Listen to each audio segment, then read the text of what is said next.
Hello, and welcome to this brief tour of the learning agreement template. You'll find your learning agreement at the beginning of each field period in IPT. Once you're in IPT and you click on the line item for the learning agreement, it's going to look like this. So the first thing you want to do is ensure that you have all updated information when it comes to the student information, practicum information, and program information. There's a section here for you to complete what your general expected weekly schedule is. There's also a place here to annotate when you and your field instructor have set up your weekly supervision. Just generally speaking, it's meant to be a mechanism to remind you to have that conversation and have shared expectation about when weekly supervision will occur each week. And then we have the orientation confirmation. So this is another mechanism by which we want to make sure that you cover all of these things early on in supervision with your field instructor. You can go through each one and ensure that you talk about organization policies, if there's a handbook, a manual, an emergency plan, safety policies. You want to make sure that you go over the Mandel Field Education Manual and that your field instructor also has access to that, and that you discuss what the expectations will be for supervision.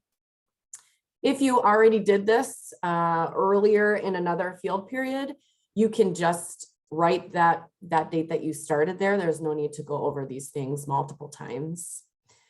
And here we have the competencies listed. As a reminder, you need to have access to all 10 competencies each and every field period.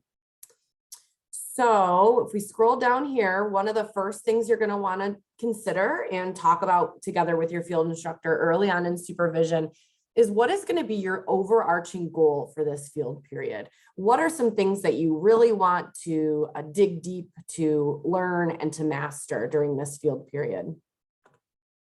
And remember, one of the benefits of having multiple field periods is that you don't need to do it all in one semester. So really use this to decide what's going to be what's my main focus going to be for this field period. And then the first due date that you'll have for the learning agreement asks you to complete all your learning activities. That's in this section right here for all 10 competencies. So these practice behaviors, that's what you're going to learn. And the learning activities are how you're going to learn them. So you want to identify things that you're going to do that will be opportunities that are attached to building competency in each of these areas. A common question that we get is, can one learning activity satisfy multiple competencies? Absolutely. There are certainly learning activities that you're going to be engaged in that will give you access to multiple areas. So that will be the first due date that you have, is developing a learning activity for each and every competency.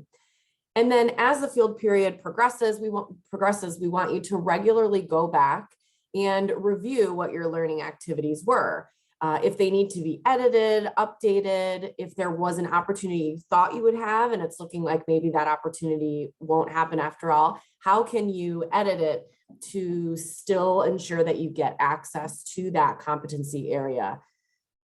And for a lot of people, sometimes that means moving from the skills-based learning, not just doing it, but taking a look at knowledge building. So if you don't have a chance that field period to practice a skill, what can you do to build up your knowledge base about it? So is that reviewing an article, looking at some research about the topic? Is that observing this practice behavior in another area of your organization? Feel free to get creative and really think outside the box together with your field instructor about how to make things an opportunity. So at the end of your field period, when you are completing what we refer to as the evaluation, that's when you're going to complete these boxes: the demonstration of knowledge, skills, values, cognitive and affective processes. So this is where you answer the question, how did you demonstrate that you are able to engage in these practice behaviors? You're going to put in a rating at the time of evaluation as well. And your field instructor will also put in a rating.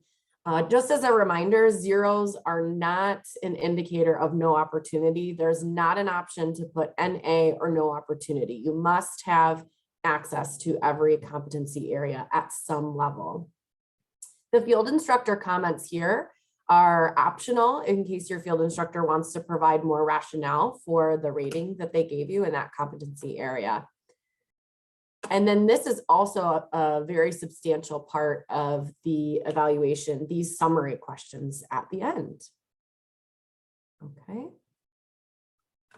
And as always, if you have questions about this process or this template, please reach out to your field faculty advisor so that we can assist. And also, as a reminder, there are sample learning activities if you need some help to get started, which are provided under resources in your online classroom. So whether that's Canvas or Atrio, do go to a resource section or ask your field faculty advisor for a copy of those samples. Thanks for listening. Happy learning.